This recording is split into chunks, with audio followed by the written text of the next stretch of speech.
Hello all, welcome our channel filmy hunt. Recent గా ఓటీటీలో most trending లో ఉన్న మూవీస్ లిస్ట్ తో అయితే మీ ముందుకు వచ్చాను. ఈ లిస్ట్ లో చెప్తున్న మూవీస్ ని మీరైతే చూడడం అయితే మిస్ చేసుకోవద్దు. ఈ మూవీస్ అన్ని కూడా మీకు చాలా బాగా నచ్చుతాయి. అండ్ ఈ వీడియో నచ్చితే ఒక లైక్ చేయండి. మీ ఒపీనియన్ ఏదైనా సరే కామెంట్ సెక్షన్ లో కామెంట్ చేయండి. అలాగే మన ఛానల్ 50,000 సబ్స్క్రైబర్స్ కి చాలా దగ్గరగా ఉంది. సో ఇంకా ఎవరన్నా మన ఛానల్ ని సబ్స్క్రైబ్ చేసుకోకపోతే మన ఛానల్ ని సబ్స్క్రైబ్ చేసుకొని పక్కనే ఉన్న బెల్ బటన్ అయితే ఆన్ లో పెట్టుకోండి. ఇంకా లేట్ చేయకుండా వీడియోని అయితే స్టార్ట్ చేసేద్దాం. ఇక మన లిస్ట్ నెంబర్ 1 ఫ్యామిలీ స్టార్. ఈ వీకెండ్ లో ఫ్యామిలీతో కలిసి ఎంజాయ్ చేయాలి అని అనుకుంటే దీన్ని అయితే ఒకసారి ట్రై చేసి చూడండి. మూవీ మరి అంత బాగలేదు అని చెప్పను కానీ ఓటీటీలోనే ఉంది కాబట్టి ఒకసారి అయితే చూడొచ్చు. సింపుల్ గా దీని కాన్సెప్ట్ ఏంటి అంటే, గోవర్ధన్ ఒక మిడిల్ క్లాస్ కుర్రాడు. తనకి ఉన్న చిన్న జాబ్ తోనే ఫ్యామిలీని రన్ చేస్తూ ఉంటాడు. అయితే ఇలాంటి గోవర్ధన్ లైఫ్ లోకి వన్ ఫైన్ డే ఒక అమ్మాయి అయితే వస్తుంది. తను గోవర్ధన్ లైఫ్ లోకి వచ్చిన దగ్గర నుండి తన లైఫ్ మొత్తం అన్ఎక్స్పెక్టెడ్ టర్నింగ్స్ అయితే తీసుకుంటుంది. సో గోవర్ధన్ లైఫ్ లోకి వచ్చిన ప్రాబ్లం ఏంటి, వాటి నుండి గోవర్ధన్ ఎలా సర్వైవ్ అయ్యాడు అనేదే రిమైనింగ్ కాన్సెప్ట్. మూవీ అయితే బాగుంటుంది. సింపుల్ గా టైం పాస్ అయిపోతుంది మూవీ. మీకు ఇంట్రెస్ట్ ఉండి చూడాలి అని అనుకుంటే దీన్ని అయితే ఒకసారి ట్రై చేయండి. ఇదైతే మనకి ప్రైమ్ వీడియోలో అవైలబుల్ గా ఉంది. ఇక నెక్స్ట్ నెంబర్ 2 భీమా. ఎన్నో ఎక్స్పెక్టేషన్స్ మధ్య వచ్చి ఫ్లాప్ అయిన ఈ సినిమా ప్రెసెంట్ ఓటీటీలో అయితే అవైలబుల్ గా ఉంది. మీకు చూడాలి అన్న ఇంట్రెస్ట్ ఉంటే మాత్రం దీని అయితే ఒకసారి ట్రై చేయండి. సింపుల్ గా దీని కాన్సెప్ట్ ఏంటి అంటే, కర్ణాటక ప్రాంతంలోని మహేంద్రపురం అనే ఊరిలో భవానీ అనే ఒక వ్యక్తి ప్రైవేట్ గా ప్రభుత్వాన్ని రన్ చేస్తూ ఉంటాడు. తను చెప్పిన పని ఎవరు చేయకపోయినా వాళ్ళని చంపేస్తూ ఉంటాడు. అయితే ఇలాంటి టైంలోనే ఆ ఊరికి భీమా అయితే ట్రాన్స్ఫర్ అయి వస్తాడు. తను వచ్చిన దగ్గర నుండి వీళ్ళిద్దరి జీవితాల్లో అనుకోని ప్రాబ్లమ్స్ అయితే వస్తాయి. సో మూవీ ఎలా టర్న్ తీసుకుంది, ఫైనల్ గా మూవీ ఎలా ఎండ్ అయింది అనేదే రిమైనింగ్ కాన్సెప్ట్. ఇదైతే మీ పర్సనల్ చాయిస్ మాత్రమే. మీకు ఫ్రీ టైం ఉండి చూడాలి అని అనుకుంటే ఒకసారి అయితే ట్రై చేయండి. ఇదైతే మనకి డిస్నీ ప్లస్ హాట్‌స్టార్ లో అవైలబుల్ గా ఉంది. ఇక నెక్స్ట్ నెంబర్ 3 టిల్లు స్క్వేర్. దీని ఫస్ట్ పార్ట్ ఎంత ఎంటర్టైనింగ్ గా ఉంటుందో దానికి మించి ఎంటర్టైన్మెంట్ ఇస్తుంది ఈ సినిమా. కాకపోతే ఇందులో రొమాంటిక్ సీన్స్ అయితే ఎక్కువగా ఉంటాయి. సో ఫ్యామిలీని అయితే అవాయిడ్ చేయండి. సింపుల్ గా దీని కాన్సెప్ట్ ఏంటి అంటే, రాధికాతో కథ ముగిశాక టిల్లు వెడ్డింగ్ ప్లానర్ గా మారి మంచిగా బిజినెస్ చేసుకుంటూ ఉంటాడు. అయితే వన్ ఫైన్ డే టిల్లుకి లిల్లీతో అయితే పరిచయం అవుతుంది. అయితే వాళ్ళిద్దరి మధ్య కొన్ని ఇన్సిడెంట్స్ జరిగిన తర్వాత టిల్లు తన బర్త్డేకి లిల్లీని ఇన్వైట్ చేయడానికి తన ఫ్లాట్ కి అయితే వెళ్తాడు.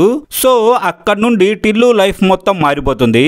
సో అసలు ఆ లిల్లీ ఎవరు, టిల్లు పరిస్థితి ఏంటి, ఫైనల్ గా మూవీ ఎలా టర్న్ తీసుకుంది అనేదే రిమైనింగ్ కాన్సెప్ట్. మూవీ అయితే మాత్రం ఫన్ రైడ్ లాగా చాలా బాగుంటుంది. ఫస్ట్ లో చెప్పినట్టు ఫ్యామిలీతో అయితే దీన్ని చూడొద్దు. మీకు ఇంట్రెస్ట్ ఉంటే ఇది నెట్ఫ్లిక్స్ లో అవైలబుల్ గా ఉంది. ఇక నెక్స్ట్ నెంబర్ 4 న్యాయట్టు. మంచి కథ ఉండి దానికి సరైన స్క్రీన్ ప్లే యాడ్ అయితే మూవీ బుల్లెట్ ట్రైన్ లాగా దూసుకుపోతుంది.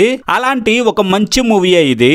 మొన్నటిదాకా మలయాళంలో మాత్రమే ఉన్న ఈ మూవీని ప్రెసెంట్ చుండూరు పోలీస్ స్టేషన్ పేరుతో తెలుగులోకి అయితే డబ్ చేశారు. సింపుల్ గా దీని కాన్సెప్ట్ ఏంటి అంటే, ముగ్గురు పోలీసులు ఒక కేసు వల్ల ప్రాబ్లం ని ఫేస్ చేస్తూ ఉంటారు. వాళ్ళు ఆ కేసు నుండి బయటికి రావాలి అంటే ఆ కేసుని సాల్వ్ చేయాలి. దానికోసం మనోళ్ళు బాగానే కష్టపడతారు. బట్ అదేది కూడా అంతగా వర్కౌట్ కాదు. ఫైనల్ గా వాళ్ళ లైఫ్స్ కోసం వాళ్ళు ఎంతలా పోరాటం చేశారు, ఆ కేసుకి సొల్యూషన్ దొరికిందా లేదా అనేదే రిమైనింగ్ కాన్సెప్ట్. హెడ్ ఫోన్స్ పెట్టుకొని మూవీ ఆన్ చేస్తే ఎండ్ టైటిల్స్ పడేదాకా మూవీని మీరు చూడకుండా ఉండలేరు. నేను చెప్పడమే కాదు, మీరు కూడా ఒకసారి ఈ మూవీని అయితే ట్రై చేసి చూడండి. ఈ మూవీ మనకి ఆహాలో అవైలబుల్ గా ఉంది. ఇక నెక్స్ట్ నెంబర్ 5 రన్ నీతి. ఇది మీ పర్సనల్ చాయిస్ మాత్రమే. ఫిబ్రవరి 14న జరిగిన పుల్వామా అటాక్ మీద బేస్ అయ్యి ఈ సినిమాని అయితే తీశారు. మీకు ఇంట్రెస్ట్ ఉంటే ఒకసారి అయితే దీన్ని ట్రై చేసి చూడండి. సింపుల్ గా దీని కాన్సెప్ట్ ఏంటి అంటే, ఫిబ్రవరి 14న జరిగిన పుల్వామా అటాక్ దేశం మొత్తం షాక్ అయ్యేలా చేసింది. ఎవరు ఊహించిన విధంగా కొంతమంది పాకిస్తానీ టెర్రరిస్టులు ఈ అటాక్ ని ప్లాన్ చేసి చాలా మంది ప్రాణాలు అయితే తీశారు. అయితే అసలు ఈ అటాక్ ని వాళ్ళు ఎలా ప్లాన్ చేశారు, ఆ అటాక్ తర్వాత ఇండియన్ గవర్నమెంట్ ఎలాంటి చర్యలు తీసుకుంది, ఇలా ఆ టైంలో జరిగిన ఇన్సిడెంట్స్ ని చాలా బాగా చూపించారు ఇందులో. ముందుగా చెప్పినట్టు ఇది మీ పర్సనల్ చాయిస్ మాత్రమే. మీకు ఇంట్రెస్ట్ ఉండి అప్పుడు ఏం జరిగిందో తెలుసుకోవాలి అనుకుంటే దీన్ని అయితే ఒకసారి ట్రై చేయండి. ఇది మనకి జియో మూవీస్ లో అవైలబుల్ గా ఉంది. ఇక next number 4 kung fu panda 4. Kung fu panda series గురించి ప్రత్యేకంగా చెప్పాల్సిన పని లేదు. యానిమేటెడ్ మూవీస్ అండ్ సిరీస్ ని చూసే వాళ్ళకైతే ఇది చాలా బెస్ట్ చాయిస్. మీకు ఇంట్రెస్ట్ ఉంటే చూడడానికైతే ట్రై చేయండి. సింపుల్ గా దీని కాన్సెప్ట్ ఏంటి అంటే పో అనే ఒక పాండా డ్రాగన్ వారియర్ కావాలి అని ట్రై చేస్తూ ఉంటుంది. అయితే కొన్ని అనుకోని పరిస్థితుల్లో ఒక రెస్టారెంట్ లో పనిచేయాల్సి వస్తుంది. సో అక్కడ పని చేయాలి అంటే పాండా కొన్ని విలువైన వాటిని వదులుకోవాల్సి వస్తుంది. అయితే అప్పటి వరకు ఉన్న తన గౌరవాన్ని వదులుకోవడానికి పాండా అయితే ఒప్పుకోదు. ఇలా కొన్ని ఇన్సిడెంట్స్ తర్వాత మూవీ అంతా ఫుల్ ఎంటర్టైన్మెంట్ జోన్ లోకి అయితే వెళ్తుంది. సో ఫైనల్ గా మూవీ ఎలా టర్న్ తీసుకుంది అనేదే రిమైనింగ్ కాన్సెప్ట్. మూవీ అయితే మాత్రం చాలా బాగుంటుంది. మీకైతే ఈ వీకెండ్ లో మంచి టైం పాస్ దొరుకుతుంది. మీకు చూడాలి అన్న ఇంట్రెస్ట్ ఉంటే ఇది G5 అండ్ ప్రైమ్ వీడియోలో అవైలబుల్ గా ఉంది. ఇక నెక్స్ట్ నెంబర్ 7 లా పాట లేడీస్. ఫన్ తో పాటు ఎంటర్టైన్మెంట్ ఇచ్చే మంచి కంటెంట్ ఉన్న మూవీ ఇది. మీకు చూడాలి అన్న ఇంట్రెస్ట్ ఉంటే దీన్ని అయితే మిస్ చేసుకోవద్దు. సింపుల్ గా దీని కాన్సెప్ట్ ఏంటి అంటే కొత్తగా పెళ్ళైన ఇద్దరు జంటలు ఒకే ట్రైన్ లో ట్రావెల్ అవుతూ ఉంటారు. అయితే ఇలా ట్రైన్ లో కొన్ని ఇన్సిడెంట్స్ జరిగిన తర్వాత వాళ్ళు వాళ్ళ వైఫ్స్ ని తీసుకొని ఇంటికి వెళ్ళిన తర్వాత వాళ్ళకి ఒక షాకింగ్ న్యూస్ అయితే తెలుస్తుంది. వాళ్ళిద్దరూ వచ్చిన ట్రైన్ లో వాళ్ళ వైఫ్స్ అయితే మారిపోతారు. సో అక్కడ నుండి కథ అంతా అన్ఎక్స్పెక్టెడ్ టర్నింగ్స్ అయితే తీసుకుంటుంది. సో వాళ్ళిద్దరూ వాళ్ళ రియల్ వైఫ్స్ ని ఎలా కలిశారు, ఈ ట్రావెలింగ్ లో ఏం జరిగింది అనేదే కాన్సెప్ట్. మూవీ అయితే మాత్రం చాలా బాగుంటుంది. ఎంటర్టైన్మెంట్ తో పాటు మంచి మెసేజ్ కూడా ఉంటుంది ఈ మూవీలో. మీకు ఇంట్రెస్ట్ ఉండి చూడాలి అని అనుకుంటే ఇది నెట్ఫ్లిక్స్ లో మనకు అవైలబుల్ గా ఉంది. So don't miss it. ఇక next number 8 dead boy detectives. ఈ సిరీస్ అయితే మీకు మంచి ఎక్స్పీరియన్స్ అయితే ఇస్తుంది. Horror and suspense thriller movies మీద మీకు ఇంట్రెస్ట్ ఉంటే మాత్రం దీన్ని పక్కాగా ఒకసారి అయితే ట్రై చేయండి. సింపుల్ గా దీని కాన్సెప్ట్ ఏంటి అంటే చనిపోయిన వాళ్ళు తర్వాత ఎక్కడికి వెళ్తారు, చనిపోయిన తర్వాత వాళ్ళ జర్నీ ఎలా ఉంటుంది అనేదే ఇందులో మెయిన్ కాన్సెప్ట్.